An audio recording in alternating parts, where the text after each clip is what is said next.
ఇది నిజంగా మన వాళ్ళు ఎంత అద్భుతం అంటే, రేపు రథసప్తమి, కాంచీ క్షేత్రంలో ఒక అద్భుతం జరుగుతుంది. మీరు ఎప్పుడైనా కాంచీ క్షేత్రానికి వెళ్ళినప్పుడు అలా చూశారో లేదో, ఈ మధ్య నేను వరదరాజస్వామి కాంచీ క్షేత్రంలో నేను పృథ్వీలింగ దర్శనానికి వెడితే నాకు ఆలయ ప్రధాన అర్చకులు ఆ దేవాలయంలో ఉండేటటువంటి అనేక రహస్యాలు తీసుకెళ్లి చూపించారు, ఏదో నా మీద ప్రేమ చేత. అప్పుడు నాకు ఆయన ఒక విషయం చూపిస్తే నేను చాలా తెల్లబోయాను. నేను తెల్లవారకట్ట సమయంలో వెళ్ళాను అక్కడికి. వెడితే ఆయన నాకు అక్కడ ఉండేటటువంటి శిల్పకళా నైపుణ్యాన్ని చూపిస్తూ, కోటేశ్వరరావు గారు, ఈ ఆలయానికి ఉండేటటువంటి ముఖమంటపం అక్కడుంది, శివలింగం అక్కడుంది, అక్కడ ఉన్న ముఖమంటపానికి ఒక ఇంత కిటికీ ఒకటి ఉంది, ఇంతే కిటికీ, దానికి మధ్యలో ఊచలవి ఏం లేవు. అక్కడ నుంచి కిరణం రోజు ఒకలాగే వస్తుంది, ఋతువుని బట్టి ఒక్కొక్కలా పడుతుంది ఆ కిరణం. ఋతువు మారిపోయిందని గుర్తేమిటంటే, అక్కడ కూర్చుని ముఖమంటపంలో సంధ్యావందనం చేస్తే కిరణం పడడాన్ని బట్టి మీరు ఋతువు చెప్పేసేయచ్చు. రథసప్తమి నాడు మాత్రం ప్రతిరోజు కిరణాలు పృథివీలింగం ఉన్నటువంటి దేవాలయం ముందు వరకే వెళ్ళి వెనక్కి వెళ్ళిపోతాయి. రేపటి రోజున కంచి పృథివీలింగ క్షేత్రంలో తెల్లవారుజాము నుంచి అర్చకులు నీరాజనాలు పట్టుకుని నిలబడతారు శివలింగం దగ్గర. ఒకే ఒక లేత కిరణం అలా అలా అలా అలా ముందుకెడుతుంది. ముందుకెళ్ళి రోజు వెళ్ళేటటువంటి స్థితిలో కాకుండా ఒక పక్క నుంచి వెళ్ళి ఆ ఒక్క కిరణం అంతరాలయంలోకి వెళ్ళిపోతుంది. రేపు వెళ్ళిపోయి శివలింగం మీదకెళ్ళి నిలబడుతుంది. ఇలా అది అలా నిలబడిన లిప్త కాలం నీరాజనాలు ఎత్తుతారు శివుడికి, అది మళ్ళీ వెనక్కి వెళ్ళిపోతుంది. రథసప్తమి నాడు రథాలు మళ్ళీ, అంటే ఋతువు మారడానికి ఇంకా సిద్ధపడుతోంది. ఎండలు చాలా గట్టిగా ప్రకాశించడం ప్రారంభం అవుతాయని రేపు పృథివీలింగం దగ్గర జరుగుతుంది రథసప్తమి రోజున కాంచీ క్షేత్రంలో. కాబట్టి మన వాళ్ళు ఆ గమనాన్ని గమనించారు. వాళ్ళకన్నా మేధావులు ఎవరున్నారండి? వాళ్ళు దాన్ని ఈశ్వరార్పణం చేశారు. అసలు ఆరోగ్యాన్ని ఇవ్వడంలో సూర్య భగవానుడే సాటి, ఆయనే అధిష్టానం. అందుకే ఆరోగ్యం భాస్కరాది చేత్, ఆరోగ్యం ఇవ్వగలిగిన వాడెవరు అంటే భాస్కరుడు. ఇవాళ రోజున చంటి పిల్లల వైద్యులు కూడా ఒక మాట చెప్తున్నారు. చంటి పిల్లల్ని జాగ్రత్తగా గదిలో పడుకోబెడతాం, నీరెండ పడేటప్పుడు కానీ సాయంకాలపు ఎండ పడేటప్పుడు కానీ కొద్దిసేపు తెర తీసి ఆ సూర్యకిరణాలు పడనివ్వండి అంటున్నారు. ఆ సూర్యకిరణాలు పడితే విశేషమైనటువంటి ఆరోగ్యాన్ని పిల్లలు పుంజుకుంటారు. నేను కొంతమంది చంటి పిల్లలకి ఆ చంటి పిల్లల వైద్యులు చెప్పగా, వాళ్ళ తల్లిదండ్రులు చెప్పగా విన్నాను. సూర్యకిరణములకు ఆ శక్తి ఉంది, అందుకే అది చైతన్యం. అందుకే చూడండి, ఇలా చూస్తే సూర్యబింబం వంక పొద్దున్నే తుమ్మొస్తుంది, ఆ జడత్వం వదిలిపోతుంది, ఆ సోమరితనం వదిలిపెట్టేస్తుంది, సమస్త నాడీమండలము చైతన్యాన్ని పొందుతుంది. ఆ ధౌమ్యుల వారు 108 నామాలు చెప్పారు. ఇది ఎవరో కొంతమందే చదువుకునేవి కావు. ఈ 108 నామములను ప్రతి వాళ్ళు చదువుకోవచ్చు. ఉదయం వేళ సూర్య భగవానుడికి ఎదురుగుండా నిలబడి ఈ నామములను చెప్పి నమస్కారం చేస్తే ఆయన అనుగ్రహించి సమస్తాన్ని ఇస్తాడు. ఆయన ఇవ్వలేనిదన్నది లేదు. అటువంటి సూర్య భగవానుడి యొక్క నామాల్ని ధౌమ్యుల వారు ధర్మరాజుకు ఉపదేశం చేసినవి. సూర్యుడు, అర్యముడు, భగుడు, త్వష్ట, పూష, అర్కుడు, సవిత, రవి, గభస్తిమంతుడు, అజుడు, కాలుడు, మృత్యువు, ధాత, ప్రభాకరుడు, భూమి, జలము, అగ్ని, ఆకాశము, వాయువు, పరాయణుడు, సోముడు, బృహస్పతి, శుక్రుడు, బుధుడు, అంగారకుడు, ఇంద్రుడు, వివస్వంతుడు, దీప్తాంశువు, శుచి, శౌరి, శనైశ్చరుడు, బ్రహ్మ, విష్ణువు, రుద్రుడు, స్కందుడు, వరుణుడు, యముడు, వైద్యుతాగ్ని, జఠరాగ్ని, ఇంధనాగ్ని, తేజస్సులకు పతి, ధర్మధ్వజుడు, వేదకర్త, వేదాంగుడు, వేదవాహనుడు, కృతము, త్రేత, ద్వాపరము, కలి, సర్వమాలాశ్రయుడు, కళ, కాష్ఠ, పక్ష, ముహూర్త, యామ, క్షణ, సంవత్సరకర, అశ్వత్థ, కాలచక్ర, విభావసు, పురుష, శాశ్వత, యోగి, వ్యక్తావ్యక్త, సనాతన, కాలాధ్యక్ష, ప్రజాధ్యక్ష, విశ్వకర్మ, తమోనుదుడు, వరుణుడు, సాగర, అంశువు, జీమూతుడు, జీవనుడు, అవిహుడు, భూతాశ్రయుడు, భూతపతి, సర్వలోక నమస్కృతుడు, స్రష్ట, సువర్తకుడు, వహ్ని, సర్వమనకు ఆది, అలోలుపుడు, అనంతుడు, కపిలుడు, భానువు, కామదుడు, సర్వతోముఖుడు, జయుడు, విశాలుడు, వరదుడు, సర్వధాతు నిషేవిత, మనస్సు, సుపర్ణుడు, భూతాది, శీఘ్రగుడు, ప్రణధారకుడు, ధన్వంతరి, ధూమకేతువు, ఆదిదేవుడు, ఆదిత్యుడు, ద్వాదశాత్మ, అరవిందాక్షుడు, పీత, మాత, పిత, మాత, పితామహుడు, స్వర్గద్వారము, ప్రజాద్వారము, మోక్షద్వారము, త్రివిష్టపము, దేహకర్త, ప్రశాంతాత్ముడు, విశ్వాత్ముడు, విశ్వతోముఖుడు, చరాచరాత్ముడు, సూక్షాత్ముడు, మైత్రేయుడు, కరుణాన్వితుడు అనబడేటటువంటి ఈ 108 నామములను ఉపదేశం చేసి, ఈ 108 నామములను నువ్వు ప్రతిరోజు గంగానది వద్ద నిలబడి సూర్య భగవానుడిని ఉద్దేశించి స్తోత్రం చేయి. దీని చేత ప్రసన్నుడైనటువంటి సూర్య భగవానుడు నిన్ను అనుగ్రహిస్తాడు. నీకు ఇంతమంది బ్రాహ్మణులకు అన్నం పెట్టగలిగిన శక్తి వస్తుంది అన్నారు. ఒకానొక నాడు శ్రీకృష్ణ పరమాత్మ తన అంతఃపురంలో బలరాముడితో కలిసి కూర్చుని ఉండగా సత్రాజిత్తు ఆ ద్వారకా నగరానికి విజయం చేశాడు. ఆయనని చూసి ఆ ద్వారకానగరంలో ఉండేటటువంటి గోపాలురందరూ కూడా భ్రమపడ్డారు, సూర్యనారాయణుడే నడిచి వస్తున్నాడు అని. ఎందుచేత అంటే ఎందరో మహర్షులు, తపశ్శాలురు, తేజోమూర్తులు, దేవతలు కృష్ణుడి యొక్క దర్శనానికి వస్తూ ఉండడం అక్కడ రివాజు. కాబట్టి సూర్యనారాయణుడే నడిచి వస్తున్నాడు అని వాళ్ళు అనుకున్నారు.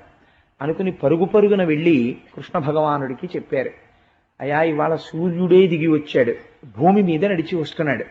ఆయన్ని చూడ్డానికి మా 2 కన్నులతో సరిపోవడం లేదు, అంతటి తేజోమూర్తి అయి ప్రకాశిస్తున్నాడు. ఆతపీ మండలీ మృత్యు పింగళ సర్వతాపన అని మహానుభావుడికి పేరు కదా ఆయనకి. అందుకని ఆ సూర్యనారాయణుడు వస్తున్నాడు అన్నారు.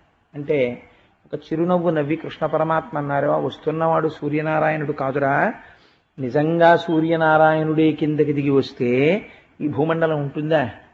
సూర్యనారాయణుడంతటి ప్రత్యక్ష దైవం ఎక్కడా ఉండడండి. నిజంగా ఆయన మహాత్ముడు. నిజంగా మీరు అడిగినా అడగకపోయినా మాంసనేత్రముతో చూడడానికి వీలైనటువంటి ఈశ్వర స్వరూపం. నిజంగా భగవంతుని యొక్క తేజస్సు చూడాలి అంటే ఆ సూర్యనారాయణమూర్తి యందు చూడడంలో ఎంత ఆనందం ఉంటుందో. తెల్లవారుగామున నిజంగా సూర్యోదయం అయ్యే సమయంలో వచ్చేటటువంటి ఎర్రటి కాంతులు, ఆ అసౌ యోవ సర్పతి నీలగ్రీవో విలోహిత ఉపైనం గోపా అదృశన్ను దృశన్ను దహార్య అంటుంది రుద్రాధ్యాయం. ఏమీ తెలియనటువంటి అజ్ఞానులైన గోపబాలురు నీటి కడవలు పట్టుకుని వెళ్ళేటటువంటి గోపకాంతలో కూడా పరబ్రహ్మమును దర్శిస్తున్నారు అంటుంది. ఆయన అంతటి వాడై ఉదయకాలమునందు లోకమునంతటినీ కూడా చైతన్యమును ప్రోధి చేసి మేల్కొల్పేటటువంటి స్వరూపమై కృతఘ్న, ఎవరైతే కృతఘ్నుడై ఉంటాడో, కృతఘ్నఘ్నాయ దేవాయ జ్యోతిషాం పతయే నమః అంటారు ఆదిత్య హృదయంలో. ఆ సూర్యోదయం అయ్యేటప్పటికి లేవడం అనేటటువంటిది ప్రధాన బాధ్యతగా చెప్తారు. అందుకని అటువంటి సూర్యనారాయణమూర్తిని దేని చేత గుర్తిస్తాం అంటే భాష, ఆయన యొక్క ప్రకాశము చేత. తతో యుద్ధ పరిశ్రాంతం సమరే చింతయా స్థితం రావణం చాగ్రతో దృష్ట్వా యుద్ధాయ సముపస్థితం దైవతైశ్చ సమాగమ్య ద్రష్టుమభ్యాగతో రణం ఉపాగమ్యాబ్రవీద్రామ అగస్త్యో భగవాన్ ఋషి. అగస్త్య మహర్షి వచ్చారు. ఎందుకు వచ్చారు అంటే రామరావణ యుద్ధం జరుగుతుండగా యుద్ధాన్ని చూడాలని ఎందరో దేవతలు వచ్చారు, ఎందరో గంధర్వులు వచ్చారు. అసలు ఎందరో గంధర్వులు రావడం ఏంటి, అసలు ఎవరు ఏ లోకంలోనూ లేరు. ఇంకా అందరూ వచ్చి ఆకాశం నిండా నిండిపోయి నిలబడిపోయారు. మీకు చిత్రం ఏమిటో తెలుసా అండి, 7 రాత్రులు 7 పగళ్ళు జరిగింది. కటిక చీకట్లో ఎవరు కనపడేవారు కాదు. తళుక్ తళుక్ తళుక్ తళుక్ అని బాణాలు మెరుపులు కనపడుతుండేవి అంతే. రామరావణ యుద్ధం జరగబోతోంది కాబట్టే ఒకసారి ప్రత్యక్ష రామాయణం చెయ్యాలని ఇవాళ ఒకసారి చీకటొచ్చి వెలుతురొచ్చి చీకటొచ్చి వెలుతురొచ్చి నడిచింది. అందుకని మహానుభావుడు రామచంద్రమూర్తి ఒకసారి లైవ్ టెలికాస్ట్ ఇవ్వాలనుకున్నారు. లేకపోతే రామరావణ యుద్ధం రోజునే ఎలా జరగడం ఏమిటి, ఇన్నాళ్ళు జరగకూడదా, ఇవాళే రామరావణ యుద్ధం రావాలి. అందుకని అంత ప్రచండమైనటువంటి యుద్ధం జరగాలి. అందుకని ఆ ఆదిత్య హృదయాన్ని ఉపదేశం చేస్తున్నారు. వచ్చినవాడు సామాన్యుడు కాడు. అగస్త్య మహర్షి అంటే మహానుభావుడు. మీకు అయోధ్యకాండ, అరణ్యకాండ మొదలైనవి చెప్పేటప్పుడు మీకు నేను విజ్ఞాపన చేసి ఉన్నాను. ఆయన ఎంతటి శక్తి కలిగినటువంటి వాడో, అగస్త్యుడంటే ఎంటువంటి ప్రచండ పరాక్రమం ఉన్నవాడో. అరణ్యకాండలో అసలు అవతార ప్రయోజనం నెరవేరడానికి సీతారాములు ఎక్కడుండాలో ఎవ్వరూ చెప్పరు, చెప్పే వరకు వెడతాడు. ఆఖరణ ఒక ఆయన చెప్తాడు, మీరు ఆ కోణంలో వినండి వినండి అని నేను చెప్పుకుంటూ వచ్చాను. అరణ్యకాండలో ఎవరు చెప్పారు? పంచవటిలో ఉండమని అగస్త్య మహర్షి చెప్పారు. ఇప్పుడు ఎవరు వచ్చారు? ఆయనే వచ్చారు. ఆయన ఏమి ఇచ్చారు ఆ రోజున? ఇంద్రుడు నాకు ఇచ్చాడయా నీకిమ్మని రామా, ఇదిగో బ్రహ్మాస్త్రం నీకోసమే సిద్ధం చేసి ఉంచాను, దీన్ని స్వీకరించవలసింది అని ఆ రోజున బ్రహ్మాస్త్రం ఇచ్చారు రామచంద్రమూర్తికి. రామాయణం వెనకాతల ఉండి అవతార ప్రయోజనం నెరవేరడానికి అన్ని విధాలా భూమికని సిద్ధం చేసిన వారు అగస్త్య మహర్షి. సుందరకాండలో ఉన్న మొట్టమొదటి శ్లోకంలోని బీజాక్షరానికి అధిపతి అగస్త్య మహర్షి, ఉపాసనలో కూడా. అందుకని రామాయణంలో ఉన్న గొప్పతనం ఏమిటంటే, విశ్వామిత్రుడి తర్వాత అత్రి మహర్షి దర్శనం, శరభంగ దర్శనం, వీటితో పాటుగా కనపడకుండా అంతర్లీనంగా రామాయణంలో విశేషమైన ప్రాముఖ్యతని చూపించి శాసించిన వారు అగస్త్య మహర్షి. ఆయన ఎప్పుడెప్పుడు కీలక ఘట్టమో అప్పుడప్పుడు తళుక్కుని మెరుస్తుంటారు. అసలు ఆ ఆశ్రమమే ఎలా ఉంటుందో మీరు విన్నారు కదా అరణ్యకాండ విన్నప్పుడు. అందుచేత ఆయన వచ్చారు. వచ్చి ఎప్పుడైతే రావణుడు దూరంగా వెళ్ళిపోయాడో, రామచంద్రమూర్తి విశ్రాంతి తీసుకుంటున్నారో, గబగబా పైనుంచి కిందకి దిగారు. కిందకి దిగి ఆదిత్య హృదయంలో ఒక రహస్యం ఉంది. మీకు ఈ దేశంలో 2 యుద్ధ భూమిలో పుట్టాయి. ఈ 2 సమయంతో సంబంధం లేదు. రామాయణం త్రేతాయుగంలో జరిగింది కదండి, భారతం ద్వాపర యుగంలో జరిగింది కదండి. అందుకని భగవద్గీత ఇప్పటికీ పనికొస్తుందా అండి? రామాయణం పనికొస్తుందా అండి? అది అసందర్భమైన ప్రశ్న. ఎందుకని అంటే, ఎంతకాలం పర్వతాలుంటాయో, ఎంతకాలం నదులుంటాయో అంతకాలము రామాయణం ధర్మం ఉంటాయి. అయితే అక్కడ కురుక్షేత్ర యుద్ధంలో ఒక మహోత్కృష్టమైన అమృత భాండం పుట్టింది. అదే భగవద్గీత.